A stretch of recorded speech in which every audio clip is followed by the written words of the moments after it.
kita lanjut dengan pelajaran 10 dari Jalan Raya Kehidupan. Judulnya atau topiknya adalah lepas dari bahaya dan jalan terus menuju tanah perjanjian. Dan pembacaan firman Tuhan untuk pelajaran ini tertulis di dalam Kejadian 1-14. Saya harap saudara-saudara sudah membacanya. Kalau belum, baca sesudah ini. Oke? Nah, sebelumnya mari kita berdoa. Tuhan, lagi-lagi kami datang ke hadirat-Mu yang suci untuk meminta pertolongan-Mu untuk mempersiapkan hati dan pikiran kami untuk pelajaran yang ke-10 ini. Pelajaran yang begitu indah tentang firman-Mu, tentang kejadian-kejadian, tentang perbuatan-perbuatan Tuhan Yesus Kristus. Terima kasih Tuhan Yesus. Amin. Oke. Kita akan belajar kali ini. Kita akan melihat bagaimana umat Tuhan mendapat kemenangan atas 3 hal. Oke? Dalam pelajaran kita yang lalu, kita mengetahui bahwa Israel atau Yakub dan Yusuf itu sudah meninggal. Mereka meninggal di tanah Mesir. Kemudian di dalam Keluaran 1:8-22, di situ kita melihat bagaimana bangsa Israel sesudah Firaun yang baru itu tidak lagi mengenal Yusuf. Mereka sangat menderita. Kemudian Firaun yang baru itu sangat takut kepada bangsa Israel karena mereka sudah lebih hari lebih banyak. Mereka lebih hari lebih banyak dan mereka takut jangan-jangan ada peperangan dan mereka kalah jumlah. Sehingga mereka diberi pekerjaan paksa, bahkan ditambah dan ditambah. Kemudian anak-anak laki-laki disuruh kalau bidan membantu melahirkan mereka, ibu-ibu Yahudi harus katanya dibunuh. Tapi karena 2 bidan, Sifra dan Pua ini takut kepada Tuhan, mereka tidak melakukannya. Akhirnya diperintahkan untuk bayi-bayi bangsa Israel yang laki-laki harus dibuang ke sungai. Nah, sangat sedih. Dan apa yang terjadi? Bangsa Israel itu meratap, menangis kepada Tuhan. Menangis kepada Tuhan, mengeluh kepada Tuhan, dan Tuhan mendengar suara mereka. Sehingga Tuhan memanggil seorang bangsa Israel yang bernama Musa untuk memimpin bangsa Israel di tanah Mesir untuk keluar dari tanah Mesir. Kita bisa baca ceritanya dalam Alkitab yang begitu indah bagaimana Tuhan memanggil Musa. Kemudian Musa pergi kepada Firaun, tetapi Firaun tidak mengindahkannya. Musa menunjukkan mujizat ini, tetapi tetap tanda-tanda heran itu tidak membuat Firaun mengizinkan bangsa Israel itu keluar untuk menyembah Tuhan mereka. Kemudian Tuhan memberi tulah kepada mereka atau hukuman-hukuman tulah. Kita tahu ada 10 tulah. Saya hanya akan mengambil contoh tulah yang satu, yaitu katak, di mana Tuhan mengirim atau membuat katak-katak itu masuk ke rumah-rumah bangsa Mesir, di oven, di tempat tidur, katak atau kodok itu di mana-mana. Kemudian akhirnya Firaun panggil Musa, Musa sini, berdoa kepada Tuhan. Musa tanya, kapan kau mau katak-katak ini pergi? Kalau kita baca di dalam Alkitab, Firaun menjawab, besok. Bayangkan ya, masih mau tidur 1 malam lagi dengan katak karena keras hati. Banyak kali kita ada kesalahan-kesalahan yang kita belum mau bertobat. Tambah dulu 1 hari. Tambah dulu 1 hari berbuat dosa. Tambah dulu 1 hari tidak mengampuni. Tambah dulu 1 hari makan gula padahal sakit gula. Besok. Tomorrow never come. Pakai S.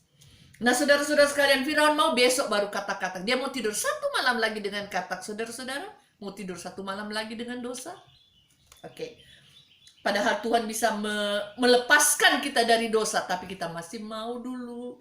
Jangan dulu bertobat. Saya masih mau tidur dengan katak. Nah, akhirnya saudara-saudara sekalian, tulah yang terakhir adalah Tuhan sudah marah sekali. Tuhan sudah marah sekali sehingga Tuhan akan membunuh anak-anak sulung. Kemudian kalau kita baca dalam Mazmur 78 ayat 49 sampai 50, ia melepaskan kepada mereka murkanya yang menyala-nyala, kegemasan, kegeraman dan kesesakan.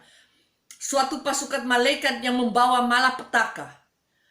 Ia membiarkan murkanya berkobar. Ia tidak mencegah jiwa mereka dari maut. Nyawa mereka diserahkannya kepada penyakit sampar. Itu kalau Tuhan marah. Jangan sampai kamu tiba di tangan Allah yang sedang marah. Marah sekali Allah.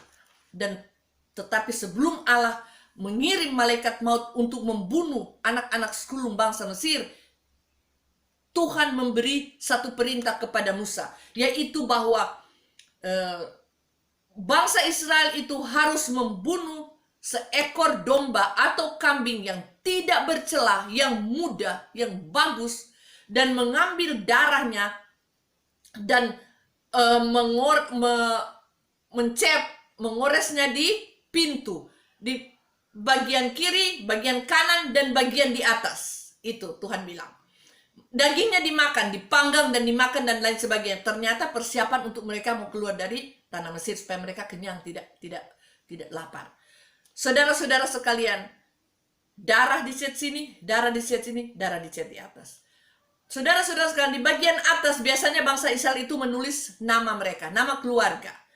Tetapi nama keluarga itu harus ditutup.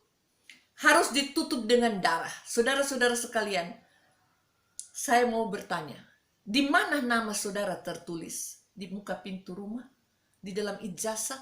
Atau di dalam buku kehidupan? Saudara-saudara sekalian, Wahyu 20 ayat 15. Dan setiap orang yang tidak ditemukan namanya tertulis di dalam kitab kehidupan, ia dilemparkan ke dalam lautan api.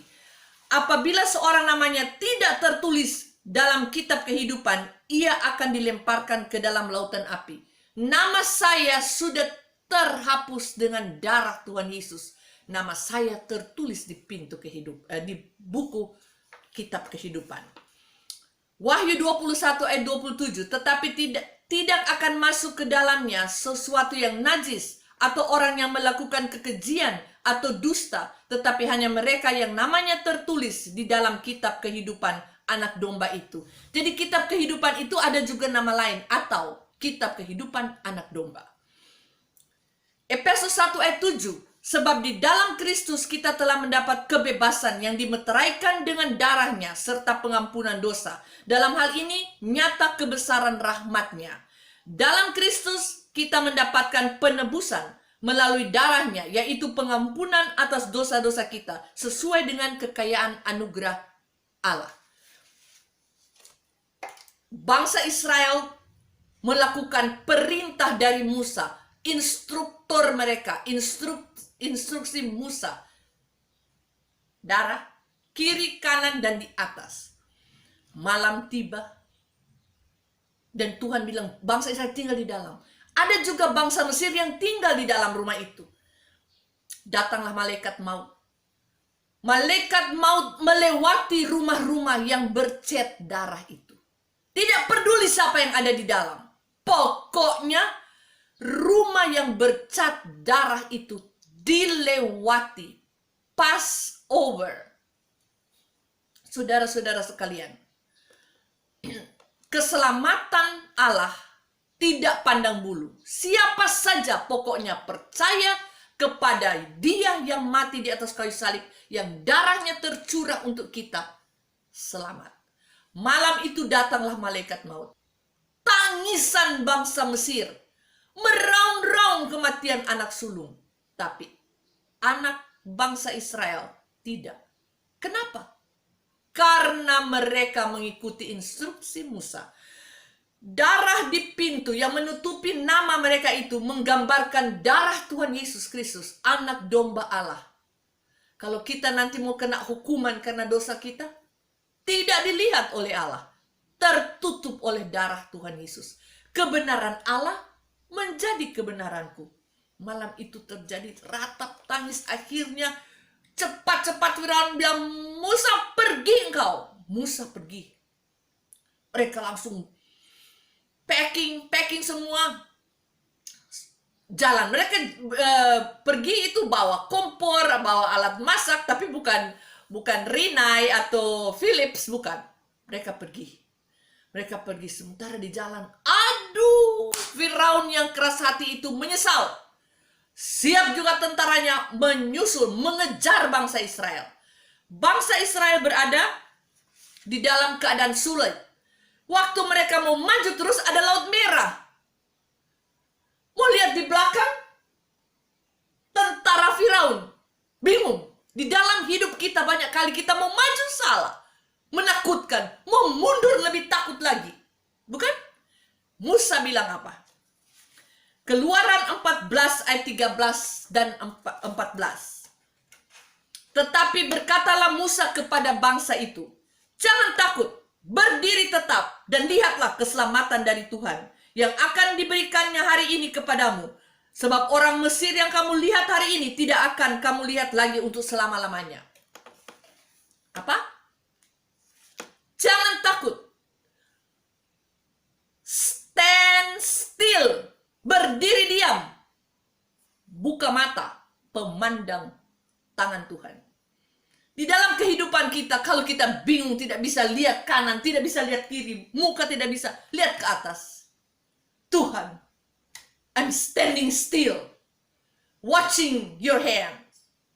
Menunggu, melihat apa yang Tuhan bisa bikin. Pasti saudara-saudara ada pengalaman seperti itu. Luar biasa. Oke. Kemudian Musa mengulurkan tangannya ke atas laut. Dan semalam-malam itu Tuhan menguapkan air laut dengan perantaraan angin timur yang keras, membuat laut itu menjadi tanah kering. Maka terbelahlah laut itu. Tanah kering. Laut terbuka seperti pagar. Dan masuklah bangsa Israel. Jalan-jalan. Tetapi bangsa Mesir, ketika bangsa Israel lewat, laut tutup mereka. Selesai. Saudara-saudaraku yang kekasih, mereka terlepas dari 3 hal. Mereka menang dari 3 hal. Dari bangsa Mesir. Pertama dari malaikat maut, mereka selamat. Dari Laut Merah, mereka selamat. Yang ketiga, dari pasukan Firaun, mereka selamat. Saudara-saudara sekalian, seperti kita juga sebenarnya diberi kemenangan akan 3 hal. Pertama, dari dunia yang akan dihancurkan. Dari lautan api, kalau kita percaya Tuhan Yesus sebagai Tuhan dan Juru Selamat kita. Alkitab berkata, kita memiliki hidup kekal dan tidak akan binasa. Kemenangan pertama. Kemenangan kedua, kita bisa menang dari kedagingan kita. Di dalam Kolose 3 ayat 9 dan 10. Jangan saling membohongi karena kamu telah meninggalkan manusia lamamu bersama dengan perbuatan-perbuatannya. Jangan berbohong satu sama lain sebab hidup yang lama dengan segala sifatnya sudah kalian lepaskan. Tuhan akan memberi kita kemenangan dari satu kemenangan ke kemenangan. Menang atas dosa, menang atas kemalasan, menang atas keinginan sombong. Tuhan akan memberi kita kemenangan dengan membaca firman-Nya, dengan kekuatan daripadanya, dengan mengizinkan Kristus di dalam aku bekerja. Kita akan menang.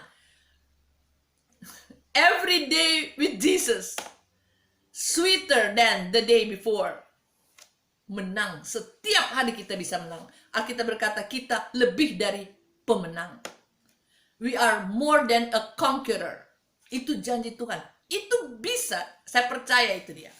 Kemudian kita selamat dari iblis. Dari kekuatan iblis, dan lain sebagainya. Saudara-saudara sekalian, bangsa Israel mematuhi instruktur mereka yaitu Musa. Kita mau menang dalam kehidupan kita, ada instruktur kita. Kalau kita mau mengikuti perintah Musa, kita tidak bisa menang karena kita tidak berada di masa kepemimpinan Musa. Ingat baik-baik, setiap waktu yang berbeda, tempat yang berbeda, firman Tuhan pun berbeda. Bukan? Itu penting sekali. Jangan kita mulai potong domba dan cat di muka rumah kita darah domba tidak bercela. Salah itu. Instruktur kita pada zaman kita ini ya, kalau di dalam peta kita, di dalam Grace Airport itu adalah Rasul Paulus. Instruktur kita ada di dalam 13 instruksi untuk kita ada terdapat dalam 13 surat-surat Rasul Paulus. Kemenangan after kemenangan akan kita miliki. Sebelum selesai, mari kita baca 1 Korintus 5 ayat 7. Buanglah ragi yang lama itu supaya kamu menjadi adonan yang baru, sebab kamu memang tidak beragi. Sebab anak domba Paskah kita juga telah disembelih, yaitu Kristus. Bersihkanlah semua ragi yang lama supaya kamu menjadi adonan baru, sebagaimana memang kamu tidak beragi. Maksudnya, anak domba kita adalah Yesus Kristus, sudah tersembelih, sudah menang atas maut. Dia yang tidak menyayangkan anaknya itu mati, dia pun akan memberikan kepada kita apa yang kita butuhkan. Haleluya, haleluya. Mari kita berdoa. Tuhan Yesus, terima kasih untuk janji kemenangan yang Engkau berikan kepada kami, bahwa kami ini lebih dari pemenang, more than a conqueror. Tuhan, kami mau menikmati hidup berkemenangan itu, Tuhan. Sebab itu kami mau mendengar firman-Mu dan melakukannya terus menerus, Tuhan. Terima kasih Tuhan Yesus, terpujilah nama-Mu, nama anak domba Allah. Amin. Terima kasih, Tuhan memberkati.